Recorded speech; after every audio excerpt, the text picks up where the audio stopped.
नमस्ते। आज हम बात करने वाले हैं भारत की उस छिपी हुई दौलत की जो जमीन के नीचे दबी है, हमारे खनिज संसाधन। ये वो चीजें हैं जो हमारे हर दिन को चलाती हैं, पर अक्सर हमें इसका एहसास तक नहीं होता।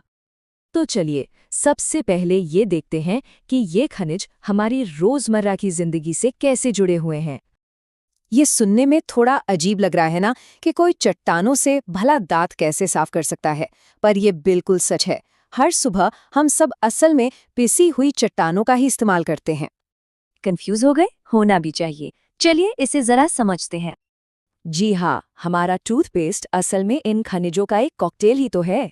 सिलिका और चूना पत्थर ये घिसकर दांतों को साफ करते हैं।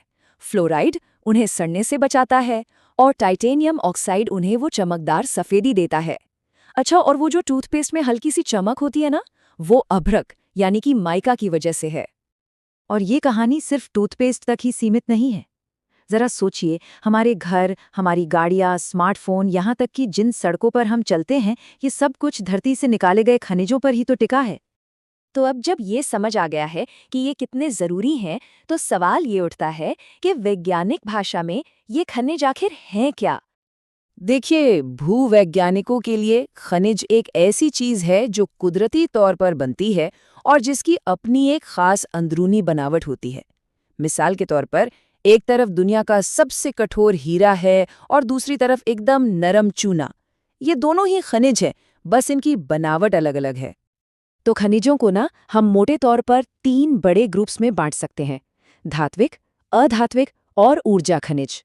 धात्विक में भी 2 तरह के होते हैं, एक लौह जिनमें लोहा होता है और दूसरे अलौह जैसे सोना या तांबा।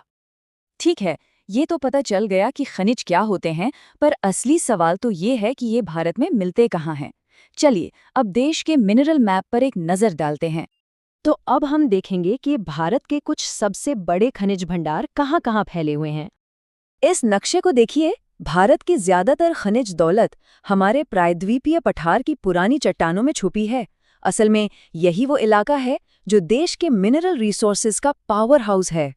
किसी भी मॉडर्न इकोनॉमी की रीढ़ की हड्डी लोहा ही होता है, और भारत इस मामले में बहुत खुशकिस्मत है क्योंकि हमारे पास बहुत अच्छी क्वालिटी वाले लौह अयस्क के बड़े भंडार हैं। भारत में मुख्य रूप से 2 तरह के लौह अयस्क मिलते हैं। एक है मैग्नेटाइट, ये सबसे बेहतरीन क्वालिटी का होता है जिसमें 70% तक लोहा होता है। दूसरा है हेमेटाइट, जो इंडस्ट्री में सबसे ज़्यादा इस्तेमाल होता है और हमारी स्टील इंडस्ट्री इसी पर चलती है। और ये अयस्क मिलते हैं कुछ खास इलाकों में जिन्हें बेल्ट्स कहते हैं, जैसे उड़ीसा झारखंड बेल्ट, छत्तीसगढ़ में दुर्ग बस्तर चंद्रपुर बेल्ट और कर्नाटक में बल्लारी चित्रदुर्ग बेल्ट। ये देश के स्टील उत्पादन के सबसे बड़े सेंटर हैं। लेकिन स्टील सिर्फ लोहे से नहीं बनता, उसे मजबूती देने के लिए एक और चीज मिलानी पड़ती है, मैंगनीज। और पता है कितना? 1 टन स्टील बनाने के लिए करीब करीब 10 किलो मैंगनीज लगता है। तो ये मैंगनीज आता कहाँ से है?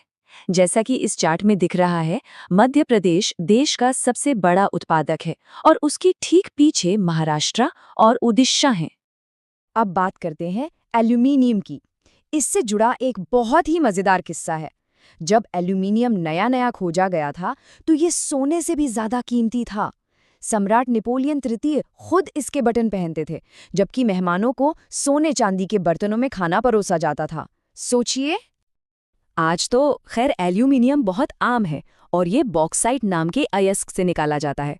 और अगर भारत में बॉक्साइट की बात करें तो ओडिशा का कोई मुकाबला नहीं है, जो अकेले देश के कुल उत्पादन का 65% हिस्सा देता है। हमने खनिजों के फायदों की तो खूब बात कर ली, लेकिन हर सिक्के का दूसरा पहलू भी होता है। इन्हें जमीन से निकालने की एक बहुत बड़ी कीमत भी चुकानी पड़ती है। खनन अपने साथ कई चुनौतियां और खतरे भी लेकर आता है। ये तस्वीरें हमें खनन के विशाल पैमाने और उसके खतरों की एक झलक देती हैं, चाहे वो जमीन के ऊपर खुली खदान हो या मीलों गहरी भूमिगत खदान। खदानों में काम करने वालों की जिंदगी हमेशा दांव पर लगी होती है। कभी खदान की छत गिर सकती है तो कभी उनमें पानी भर सकता है। जहरीली गैसों से फेफड़ों की गंभीर बीमारियां हो सकती हैं। और तो और खनन से हमारे पर्यावरण को भी भारी नुकसान पहुंचता है, जिससे पानी के स्रोत और जमीनें तक बंजर हो जाती हैं। इसीलिए ये बेहद जरूरी है कि खनन गतिविधियों को सुरक्षित और टिकाऊ बनाने के लिए सख्त नियमों का पालन किया जाए, ताकि ये एक जानलेवा उद्योग बनकर न रह जाए। और ये सब हमें एक बहुत जरूरी सवाल पर ले आता है, इन अनमोल संसाधनों का भविष्य क्या है? बात बहुत सीधी और थोड़ी डरावनी है। जिन खनिजों को प्रकृति ने लाखों साल में बनाया, हम उन्हें कुछ ही 100 सालों में खत्म करते जा रहे हैं। ये एक नॉन रिन्यूएबल रिसोर्स हैं।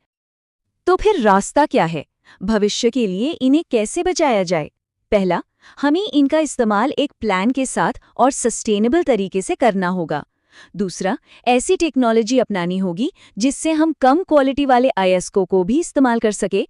और तीसरा और सबसे ज़रूरी, धातुओं को रिसाइकिल करना होगा।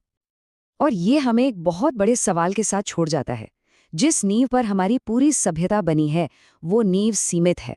तो हम अपना आने वाला कल किस चीज़ से बनाएंगे, इस पर सोचना बहुत ज़रूरी है।